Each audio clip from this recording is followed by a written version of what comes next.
అంటే ఇప్పుడు ఇప్పుడు ఒకవేళ ఎలక్షన్ జరిగితే రేవంత్ రెడ్డిని ఓడించాలి, కాంగ్రెస్ను ఓడించాలి, ఈ గవర్నమెంట్ మాకొద్దు అని అనుకునే పరిస్థితి, ఈయన కంటే ఆయనే బెటర్ అని అనుకునే సిచ్యువేషన్ ఏమైనా కనబడుతున్నారు? ఆయనే బెటర్ అని అనుకోరంటే మీకు కాంగ్రెస్ అధికారంలో రావడానికి ఒక 100 కారణాలు, ఒక కారణం కాదు అది.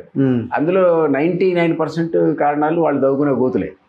అది అవినీతి అనండి, కవిత అవినీతి అనండి, లేకపోతే కేటీఆర్ యొక్క అహంకారం అనండి, అసలు కేసీఆర్ ఎవరికి దొరకకపోవడం అనండి, ఇట్లాంటి కారణాలతో అసలు ఈయన 80% దించాలన్నటువంటి కంక్లూజన్కి వాళ్ళు వచ్చిన సందర్భంలో అప్పుడు కనపడే టాల్ లీడరు రేవంత్ రెడ్డి గారే. చుట్టూ ఎవరు లేరు. ఇక బీజేపీ కూడా బండి సంజయ్ ఉన్నంత వరకు బాగా ఎమర్జ్ అయింది. అవును, బండి సంజయ్ ఏమైనా కొలాప్స్ అయింది, దారుణంగా కొలాప్స్ అయింది. 30-35 సీట్స్ వస్తాయనుకున్న బీజేపీ అప్పుడు పనిచేసాను అందులో. అక్కడే ఉన్నారు కదా, అందులో ఉన్నా మునుగోడు ఎలక్షన్స్ అప్పుడు నేను ఉన్నా కదా. అప్పుడు 35 సీట్స్ వస్తాయి ఒక అంచనా, 30-35. అట్లాంటిది కొలాప్స్ అయిపోయింది. కొలాప్స్ అయినా ఎవరున్నారు? ఇక ఎవరు లేరు. సో అక్కడ కాంగ్రెస్ అధికారంలో రావడానికి చాలా కారణాలు ఉన్నాయి. అందులో ఒక కారణం ఈ హామీలు. కాబట్టి మిగిలిన కారణాలు అప్పుడే ప్రజలు ఎట్లా మర్చిపోతారు? అది అవినీతి కావచ్చు, అహంకారం కావచ్చు, ఆయనే బాగుండేని అనుకునే పరిస్థితి అంత ఈజీగా రాదు. కేవలం మా మీద ఉన్న ఆరోపణ ఏంటంటే వీళ్ళు ఇచ్చిన హామీలు ఇంకా నెరవేర్చలేదనేది తప్ప, ఇవి అందుబాటులో లేరని కానీ, అహంకారం అని కానీ, ఇది కానీ అంతా మా మీద లేవు. మంత్రులందరూ కూడా స్వేచ్ఛగా ఉన్నారు. అసలు నిజానికి ఎవరి శాఖ వాళ్ళే పరిపాలించే ఇదే తప్ప, విధానమే తప్ప సీఎం ఏదో ఇంటర్ఫియర్ అయ్యో లేకపోతే సీఎంని అడిగే చేయాలనేటువంటి సిస్టమ్ ఇక్కడ అంతగా లేదు. సో ఆల్మోస్ట్ ఏ శాఖకు ఆ శాఖ మంత్రి స్వేచ్ఛ ఉంది. అండ్ జనరల్కి కూడా నిరసనలు కావచ్చు, మరొకటి కావచ్చు, మీ వాక్కు లేదా మీ యొక్క వాయిస్ వినిపించడానికి తగినంత స్వేచ్ఛ ఉంది బయట. ఇదివరకు అది లేదు, అది ఒక నియంత పాలలాగా కొనసాగింది. కాబట్టి ఈ కారణాల వల్ల ఆయనే బాగుండు, ఆయనే వస్తే బాగుండు అనే సిచ్యువేషన్ రాదు, ఇప్పటికిప్పుడు రాదు. కానీ మరి లోకల్ బాడీస్ ఒకవేళ ఇప్పటికిప్పుడు జరిగితే 3వ ప్లేస్ అని ఎట్లా మీరు చెప్పిన దానికి నేను అనలైజ్ ఎందుకంటున్నానంటే వీళ్ళు ఎక్స్పెక్టేషన్స్ అట్లుంది కదా. ఓకే, హామీల ఎక్స్పెక్టేషన్ మీరు చేయలేదు, కోపం వస్తుంది. కాబట్టి BJP and BRS and Congress అనే దాంట్లో స్లైట్లీ ఎడ్జ్ ఆ రెండింటికి ఉండొచ్చు అంటున్నాను. అదర్వైజ్ బీఆర్ఎస్ పడిపోయింది, పార్లమెంట్ ఎలక్షన్ వచ్చే వరకు 0 అయింది.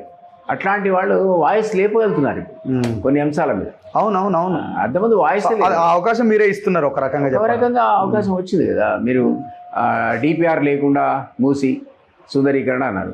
ఆ డిపిఆర్ ఏందో తెలియదు, మీరు పోయి మార్కింగ్ ఇచ్చాం మేము.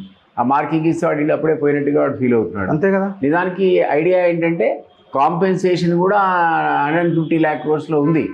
కాంపెన్సేషన్ ఉండడం వల్లే అంత ఎక్కువ ఉంది. 28,000 మంది బాధితులు ఉన్నారు, నిర్వాసితులు కానీ లేకపోతే రేపు అక్కడి నుంచి డిస్ప్లేస్ అయ్యే వాళ్ళు ఉన్నారు. వీళ్ళందరికీ మీరు కాంపెన్సేషన్ ఇస్తే ఎంత ఇస్తారు? అంటే చివరికి అది కూడా చెప్పలేకపోతున్నారు. ఇప్పుడు దాని మీద కూడా స్టిక్ అని అవ్వలేకపోతున్నారు కదా. 150,000 కోట్లు ఏంది లెక్క అంటే ఎవరు చెప్పారు మీకు? రాలేదు అన్నది ఒకటి, డిపిఆర్ లేదు ఒకటి. ఆ స్టేట్మెంట్ ఫస్ట్ ఇవ్వడం తప్పు, దాన్ని మళ్ళీ అసలు మేము అట్లా వస్తుందని సీఎం చెప్తున్నాడు చాలా క్లియర్గా. డిపిఆర్ ఇస్తాం 1 monthలో, తర్వాత దాని చర్చ కూడా అసెంబ్లీలో జరుగుతుందని చెప్తున్నాడు. ఇది జరిగి తర్వాత ఇంప్లిమెంటేషన్ జరిగి ఉంటే బాగుండేది. సో దానివల్ల ఏమైందంటే అది ఒక మంచి పని అన్ని పార్టీలు ఆహ్వానించినా మీరే అన్నట్టు దాన్ని ఒక అస్త్రంగా వాడుకున్నాయి. ఎక్కడైతే సామాన్యుడి దగ్గరపై ఈ యాక్టివిటీ వైడనింగ్ కోసం మీరు స్టార్ట్ చేసి డిస్ప్లేస్మెంట్ చేశారో అది కాస్త ఒక్కసారి బూమరాంగ్ అయింది. బూమరాంగ్ అయ్యి అసలు ఈ ప్రాజెక్టే ఈ గందరగోళం. అదే అంటే సైమల్టేనియస్గా హైడ్రాని దీన్ని ఒకటేసారి స్టార్ట్ చేయడం కూడా ఒకటి, దానివల్ల పెద్ద పెద్ద వాళ్ళని వదిలేయడం. అదే హైడ్రాలో కూడా మీకు ఇనిషియల్గా అన్ని పార్టీలు స్వాధించినాయి, కానీ మళ్ళీ బూమరాంగ్ అయింది. ఎందుకు బూమరాంగ్ అయిందంటే అరే ఒక సామాన్యుడు లేదా మిడిల్ క్లాస్ వాడు, పేదవాడు కష్టపడి కొట్టుకునే ఇల్లు, అట్లాంటి అపార్ట్మెంట్స్ మీరు ఎప్పుడైతే టచ్ చేశారు పెద్దోడి మీద పడి ఉంటే అది వేరే ఉంటుండేది, అది బూమరాంగ్ అయింది. యాక్చువల్లీ ఇంటెన్షన్ అది కాదు, చెరువులను మళ్ళీ రికవర్ చేయడం, పునర్జీవింపజేయడం, మూసిని కూడా సుందరీకరణ, దాన్ని పునర్జీవింపజేయడం అనేది ఆబ్జెక్టివ్. 2 ఆబ్జెక్టివ్స్ అందరూ ఒప్పుకుంటున్నారు, అందరు కావాలంటారు, అన్ని పక్షాలు ఆహ్వానిస్తున్నాయి. కానీ ఎప్పుడైతే మేము సామాన్యుడి మీద అక్కడ ఇక్కడ టచ్ అయ్యారో అది కాస్త ఒక్కసారి మ్యాగ్నిఫై అయ్యి గ్లోరిఫై అయ్యి ఆ 2 ప్రోగ్రామ్స్ అంత పెద్ద మంచివి కూడా ఈరోజు మాకు ఒక చెడ్డ పేరు తెచ్చినాయి. సో ఈరోజు దాని డీటెయిల్డ్ ప్రాజెక్ట్ రిపోర్ట్స్ కనుక రెండింటివి కూడా వస్తే, అప్పటికీ రంగనాథ్ సీఎం చెప్తున్నారు మేము సామాన్యుల దగ్గరికి వెళ్ళాం, వెళ్తే కాంపెన్సేషన్ ఇస్తాం, అదర్వైజ్ విల్ నాట్ టచ్ దేమని చెప్పినా అది జరిగిన డ్యామేజ్ని ఇది కవర్ చేయలేకపోతుంది. సో ఈ 2 ప్రాజెక్ట్స్ కూడా ఏవైతే ఒరిజినల్ లోపం ఎక్కడుందని మీరు అనుకుంటున్నారు? అంటే అడ్మినిస్ట్రేషన్ మీద పట్టు లేకపోవడమా? అది ప్లానింగ్ లేకపోవడం కారణం లేకపోవడం, సలహాదారులు లేకపోవడమా? సరిగ్గా దాన్ని ప్రాపర్గా ప్లాన్ చేసి ముందు పబ్లిక్ ముందు ఉంచి ఇంకో కాంపెన్సేషన్ కూడా 1కి 4 రెట్లు ఇస్తామని చెప్పి మీరు అది మూసీది మొదలుపెట్టినా లేదా హైడ్రాది మొదలుపెట్టినా, అది ఎవరైనా ఇట్లాంటిది అపార్ట్మెంట్స్ మామూలు వాళ్ళు తీయాల్సి వస్తే దానికి మీరు ఆల్రెడీ ఆ కాంపెన్సేషన్ అనౌన్స్ చేసి ఇవి ఇచ్చేస్తున్నాం మీకు అని చెప్తే వాళ్ళు హ్యాపీగా వెళ్ళిపోతారు. 1కి 4 రెట్లు వస్తుంటే ఎవరు వద్దంటారు. సో ఆ ప్లానింగ్ డిపిఆర్ అనేది ఇన్ టైంలో పబ్లిక్ రాకపోవడం అన్నది మాకు దానివల్ల నష్టం జరిగింది. ఇప్పుడు దాన్ని సర్దుకోవడానికి ఇప్పుడు తయారు చేస్తున్నారు సమగ్రమైన నివేదికలు, యాక్టివిటీ స్లో డౌన్ చేసి ఇప్పుడు రిపోర్ట్ తయారు చేసే పనులు పడ్డది. ఇది ముందు చేసి ఉంటే బాగుండేది. సో ఓవరాల్గా రేవంత్ రెడ్డికి మీరు ఎన్ని మార్కులు వేస్తారు? అంటే ఆయన పరిపాలన ఎట్లా ఉన్నది?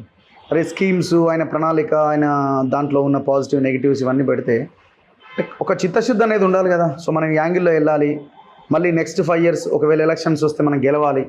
ఆ ప్లాన్ ఆఫ్ యాక్షన్లో కొంత లోపం ఉన్నా, ఆ రకమైన ఆలోచన ఉన్న నాయకుడిగా కనబడుతున్నాడా మీకు? డెఫినెట్లీ అతనికి అగ్రెసివ్ లీడరే కదా, అనుకున్నది చేస్తున్నాడు. అది ఎవరినైనా కేర్ చేయకుండా ముందుకు పోయేది. ఆ పరిపాలనలో ఆ స్పీడ్ అయితే తగ్గలేదు, కనపడుతూనే ఉంది. నేను చెప్పిన 1 or 2 ఎగ్జాంపుల్స్లో డీటెయిల్ ప్రాజెక్ట్ రిపోర్ట్స్ ఇవ్వకపోవడం తప్ప అదర్వైజ్ ఇప్పుడు 50,000 ఉద్యోగాలు ఆల్రెడీ నియామక పత్రాలు ఇచ్చేసాడు ఆయన. రైతుల రుణమాఫీ కూడా మరి అంతకుముందు 10 ఏళ్ళు పట్టింది వాళ్ళకి రైతు రుణమాఫీ చేయడానికి. ఈరోజు అందరికీ విదిన్ 2-3 months ఇవ్వగలిగే చిత్తశుద్ధి అయితే ఆయన చూపించాడు కదా. సో ఇట్లాంటి విషయాల్లో బస్సులో ఫ్రీ జర్నీ కావచ్చు, సిలిండర్లకి సబ్సిడైజ్ సిలిండర్ 500 రూపీస్కి ఇవ్వడం కావచ్చు, లేదా current 0 bill up to 200 units అది కూడా స్టార్ట్ అయింది. ఇవన్నీ మీరు ఇంతకుముందు మనం అనుకున్న కొన్ని ప్రాజెక్ట్స్ తప్ప అంతకుముందు చెప్పిన హామీలో 2-3 ఇంకా ఇంప్లిమెంట్ చేయకపోతే 3 అయితే ఆల్రెడీ ఇంప్లిమెంట్ అయినాయి, కొత్తగా వచ్చినాయి.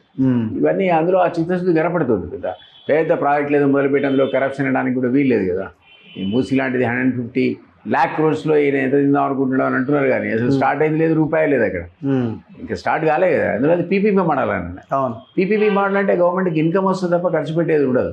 సో ఏ బెల్ట్లో పీపీపీ చేస్తారు, ఏ దాంట్లో వీళ్ళు ఖర్చు పెడతారు అనేది రావాలి, టీపీఆర్ వస్తే అర్థమైంది. బట్ ఆయన మాత్రం ఇప్పటివరకు కూడా అవినీతి అనేది ఎక్కడైతే నాకైతే కనపడలే. డెఫినెట్లీ యాక్టివ్ ఉన్నాడు, స్వేచ్ఛ కూడా ఇచ్చాడు మంత్రులకు. ఇప్పుడు